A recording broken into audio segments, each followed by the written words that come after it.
अब सभी small finance banks बनेंगे यूनिवर्सल बैंक। आरबीआई ने शर्तों के साथ मंगवाया है एप्लीकेशन। वर्तमान में उज्जीवन स्मॉल फाइनेंस बैंक, उत्कर्ष स्मॉल फाइनेंस बैंक और एयू स्मॉल फाइनेंस बैंक सहित करीब 1 दर्जन स्मॉल फाइनेंस बैंक्स कारोबार कर रहे हैं। तो विशेष जानकारी से पहले once again very good morning to you all. मैं विकास कुमार सिंह अपने channel bank and fin info के साथ आपके सामने फिर से हाजिर हूँ और आज के सेशन का डेट 27 अप्रैल 2024 है। अगर आपने चैनल को सब्सक्राइब नहीं किया है तो तुरंत करें। यह वह दौर था जब बैंकों की पहुंच गांव कस्बों तक न थी। गांव कस्बों के लोग अपनी संपत्ति और जमा पूंजी की सुरक्षा न कर पाते थे। ठीक उसी समय एनडीए अलायंस के एक मजबूत कदमों ने भारत के बैंकिंग सिस्टम को पूरी तरह बदल दिया। जी हाँ जी, सन 2014 में 17 जुलाई को रिजर्व बैंक ऑफ इंडिया ने एक ड्राफ्ट गाइडलाइंस जारी की, जिसमें स्मॉल फाइनेंस बैंक के लिए आवेदन एंटिटीज और इंडिविजुअल से मंगवाने के बारे में लिखा गया था। यह भारत के इतिहास में पहली बार हुआ था जब बैंकिंग सिस्टम के स्ट्रक्चर को बदल दिया गया था। इससे पहले बैंकिंग सिस्टम में central bank, cooperative bank, regional rural bank, local area bank और स्पेशलाइज्ड बैंक आती थी, जिसकी पहुंच गांव और कस्बों तक न थी। रिजर्व बैंक ऑफ इंडिया के अथक प्रयास से स्मॉल फाइनेंस बैंक और पेमेंट बैंक को बैंकिंग सिस्टम में लाने की कोशिश की जाने लगी। रिजर्व बैंक ऑफ इंडिया के द्वारा 16 जनवरी 2015 के डेडलाइन के साथ एंटिटीज और इंडिविजुअल से आवेदन को मंगवाया गया। वहीं सन 2015 के फरवरी के महीने में रिजर्व बैंक ऑफ इंडिया ने सभी एंटिटीज और इंडिविजुअल्स के लिस्ट को जारी किया। में 72 एप्लीकेंट थे। 2015 के सितंबर 17 को रिजर्व बैंक ऑफ इंडिया ने सभी 72 एप्लीकेंट्स में से 10 एप्लीकेंट के लिस्ट को स्मॉल फाइनेंस बैंक के इन प्रिंसिपल लाइसेंस के लिए सेलेक्ट किया गया।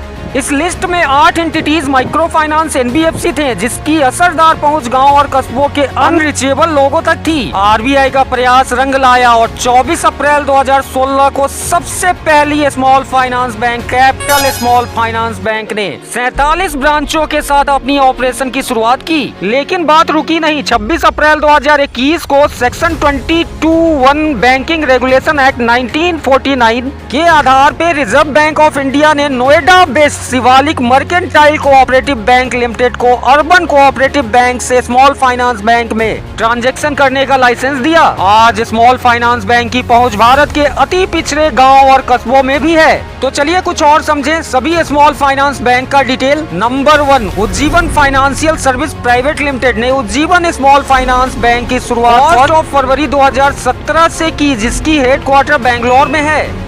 जन Lakshmi financial service private limited ने जन स्मॉल फाइनेंस बैंक के नाम से 29 मार्च 2018 को अपने ऑपरेशन की शुरुआत की, जिसकी हेडक्वार्टर बेंगलोर में है। इक्विटास होल्डिंग प्राइवेट लिमिटेड एक Chennai based micro finance company थी, जिसने इक्विटास स्मॉल फाइनेंस बैंक के नाम से अपनी ऑपरेशन 5 सितंबर 2016 को शुरू की। एयू फाइनेंसर्स इंडिया लिमिटेड यह एक जयपुर बेस्ड कंपनी थी जो करेंसी एक्सचेंज में काम कर रही थी। 19 अप्रैल 2017 को एयू स्मॉल फाइनेंस बैंक के नाम से अपने एसएफबी के ऑपरेशन को शुरू किया। Jalandhar based capital local area bank ने 24 अप्रैल 2016 को कैपिटल स्मॉल फाइनेंस बैंक के नाम से अपने ऑपरेशन की शुरुआत की। ईएसएएफ माइक्रो फाइनेंस ने 17 मार्च 2017 को त्रिशूर के हेडक्वार्टर के साथ ईएसएएफ स्मॉल फाइनेंस बैंक के नाम से अपने एसएफबी के ऑपरेशन को शुरू किया।